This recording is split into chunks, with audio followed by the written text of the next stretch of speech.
ধর্মনগরে বিজয় মিছিলে সামিল বিধানসভার অধ্যক্ষ বিশ্ববন্ধু সেন। বুধবার ১৪৪ ধারা শেষ হওয়ার পর ধর্মনগরে বিজেপি কর্মীদের নিয়ে বিজয় মিছিল অনুষ্ঠিত হয়। এই মিছিলে নেতৃত্ব দেন ত্রিপুরা বিধানসভার অধ্যক্ষ তথা স্থানীয় বিধায়ক বিশ্ববন্ধু সেন, পুর পরিষদের চেয়ারম্যান প্রদ্যোৎ দে সরকার, মণ্ডল সভাপতি শ্যামল নাথ সহ বিশাল সংখ্যক মোদী সমর্থক।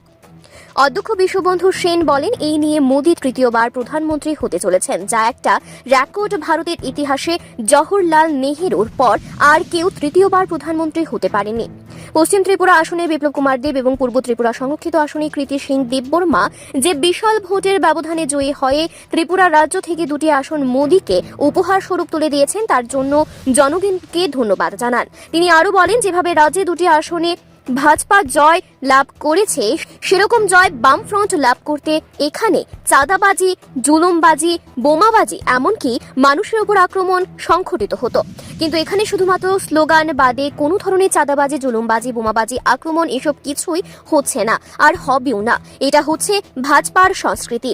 মানুষ ভোট গণনার পর ফলাফল নিয়ে যে যার বাড়িতে চলে গিয়েছে। আজকে ১৪৪ ধারা শেষ হওয়ার পর বিজয় মিছিলে সামিল হয়েছে।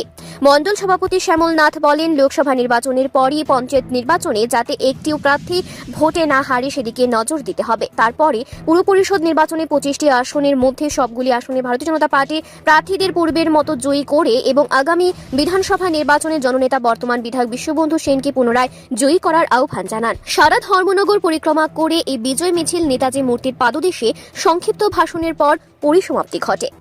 অতি সুলভ মূল্যে মাছের রেণু পোনা পেয়ে যাবেন জয়গুরু হ্যাচারিতে।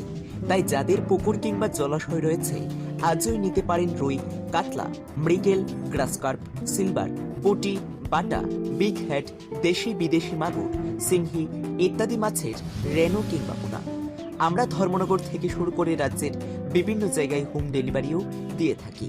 কল করুন 9402564438 অথবা 9366221371 এই নম্বরে। জয়গুরু হ্যাচারি, প্রোপ্রাইটার লালচাঁদ সরকার, ঠিকানা দক্ষিণ খিলাতলি, ছনখোলা। বিজয় মিছিল নিয়ে ভারতীয় জনতা পার্টি ভারতবর্ষের জনগণের রায়ে তৃতীয়বারের জন্য আমাদের প্রাণপ্রিয় প্রধানমন্ত্রী নরেন্দ্র মোদীজি ক্ষমতাসীন হচ্ছেন। প্রধানমন্ত্রী রূপে শপথ নেবেন আগামী ৪-৫ দিনের মধ্যেই। সে আনন্দে সারা ভারতবাসী অবগাহন করছেন। পাশাপাশি আমাদের ত্রিপুরা রাজ্যেও দারুণভাবে সফল হয়েছি। আমাদের দুজন প্রার্থী, পশ্চিম ত্রিপুরার প্রার্থী, পূর্ব ত্রিপুরার প্রার্থী। পশ্চিম ত্রিপুরায় মাননীয় বিপ্লব দেব, পূর্ব ত্রিপুরায় মাননীয় মহারানী কৃতি সিং দেববর্মা মহোদয়া বিপুল ভোটে জয়ী হয়েছেন।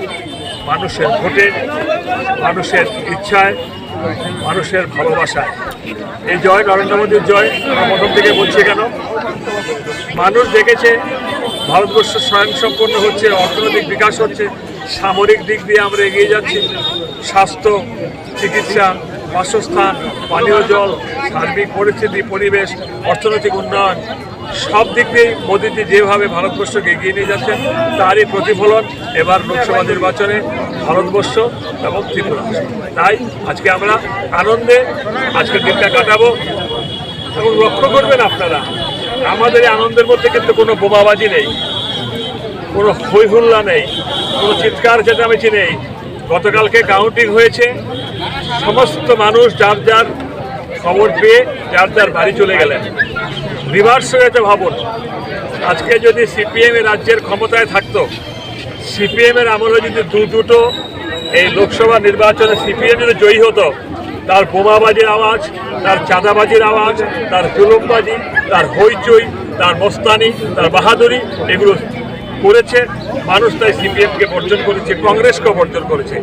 আজকে আমাদের দেখুন, মানুষ কিন্তু নিজেদের মধ্যে হাসাহাসি করছে, আনন্দ করছে, আলোচনা করছে। নরেন্দ্র মোদীজি স্লোগান দিচ্ছেন, ডক্টর মানিক সাহাজি স্লোগান দিচ্ছেন, ভারতীয় জনতা পার্টি বিজেপির নামে স্লোগান দিচ্ছেন। কোথাও কারোর সঙ্গে লাগালাগি নাই, খোঁচাকুচি নাই, কানাকানি নাই, কুচাকুচি নাই, ধাক্কাধাক্কি নাই, বোমাবাজি নাই, চাঁদাবাজি নাই। আমরা চাঁদাবাজি করি না, আমরা জুলুমবাজি করি না, আমরা আনন্দে বোমাবাজি করি না। এটাও কিন্তু একটা ভারতীয় জনতা পার্টির শিক্ষা এবং আমরা অত্যন্ত আনন্দিত। থার্ড টাইম আফটার 1962 ভারতবর্ষের মধ্যে নরেন্দ্র মোদীজি আরেকজন প্রধানমন্ত্রী এলেন, তিনি তৃতীয়বারের জন্য প্রধানমন্ত্রী পদে শপথ নিচ্ছেন।